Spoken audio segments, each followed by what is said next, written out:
Hey everyone, it's Ryder from Skip. A big news update today. First, I've got some new data on EIDL repayments and the state of small businesses. Second, an update on student loan forgiveness and forbearance. Third, the earth has crossed 8 billion people. I'll tell you why you should care about that. And finally, a preview of our big announcements next week, which include giving out more grants, in particular a $5,000 grant. I'll tell you how to enter that for free in a few seconds. Again, we've been donating most of our YouTube revenue back to subscribers of this channel. So if you haven't yet, hit subscribe, turn on the alerts. So let's dive right in. We've got a jam-packed video today. First of all, I want to say on behalf of our entire Skip team, I'm so thankful for you being part of our community of over 1 million individuals, entrepreneurs, and small businesses. If you're in the US, I hope you have a great Thanksgiving tomorrow. If you're traveling for the holiday, I hope you have safe travels. Would love to hear in the comments if you're traveling, what you're thankful for. You know, we love hearing from you in the comments.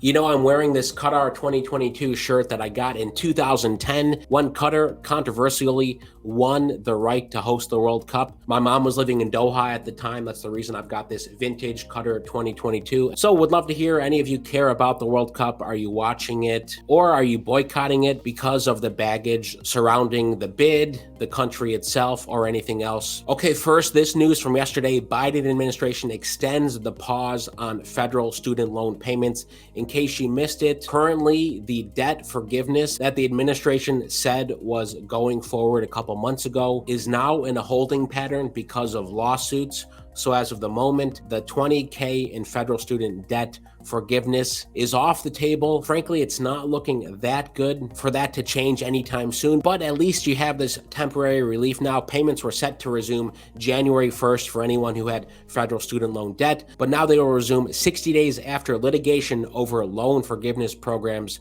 is resolved, since many of you would likely have your entire student loan balances forgiven. This is the only logical conclusion to say, hold on payments until we resolve what's going to happen with the forgiveness. If the litigation is not resolved by June 30th, payments will resume 60 days after that date. Biden on Twitter said this: "It isn't fair to ask tens of millions of borrowers who are eligible for relief to resume their student debt payments while the courts consider the lawsuit." Speaking of temporary relief, we put up this poll yesterday. If you're one of the 4 million EIDL loan borrowers, we asked the question, have you taken the EIDL 6-month reduced payment option? About 230 votes are in. 19% of you have said yes, you've taken that option. Would love to hear any of you watching. Was the process easy for you, or did you have any trouble with it? 50% of you said no, 30% of you said what's that? And next week, we are going to have someone on from the SBA to clarify any questions surrounding this temporary reduction of payments. Speaking of, we put up this graphic yesterday that illustrates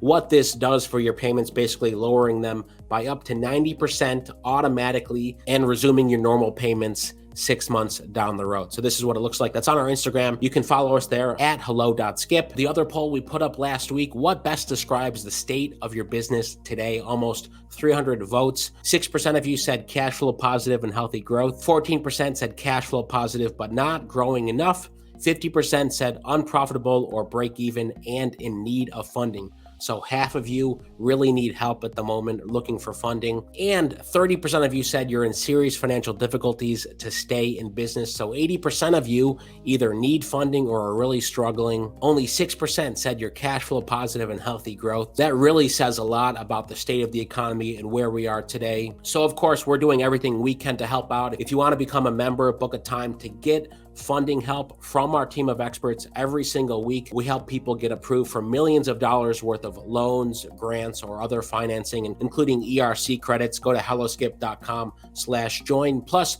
we're giving out our own grants. On Wednesday, November 30th, we're giving out a $5,000 grant. Be sure you're subscribed so you catch that, and be sure you're entered by using the link in the description. It's the first link in the description. Second Tuesday, November 29th, we are doing our winter 2022 release on some big product announcements as well as new grant announcements. How many grants will we do going into December, going into 2023? We'll talk about that then. So that's next Tuesday. So those are November 29th, November 30th. Hope to see some of you tuned in live for that. Really excited about some of those announcements and of course, giving out grants. Okay, Earth now has over 8 billion humans. Here's how that distribution looks by country, in case you're curious. 327 million folks in the US. So it's interesting to take a look at the population growth and compare it with the economic growth. This is from the Wall Street Journal today. Even with a weak start to 2023 expected in many of the world's richest economies, economists are wary of forecasting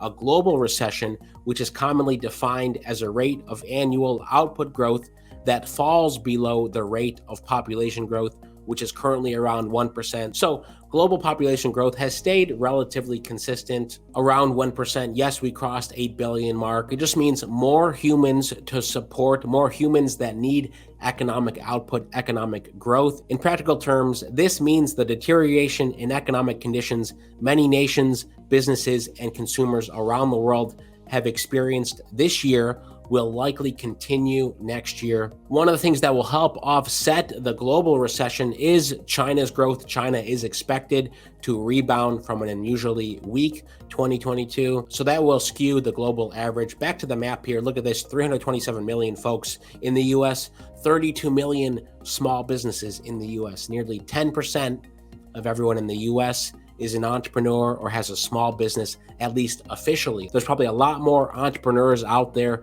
that haven't formally established an entity yet, but it's a great sign. You know, if you want to be an entrepreneur in this country, succeed as a small business owner, you can. The resources are there. Despite the tough times we're in, there are silver linings here and there, pushing back temporary relief when it comes to EIDL payments, student loan payments, other funding opportunities, other opportunities to grow your business, increase your revenue. So there you go. That's the brief news update today, as I mentioned. And again, thank you so much for being a part of the Skip community. We are so thankful for you. Have a great Thanksgiving. Stay well, stay healthy, and I'll see you in the next video.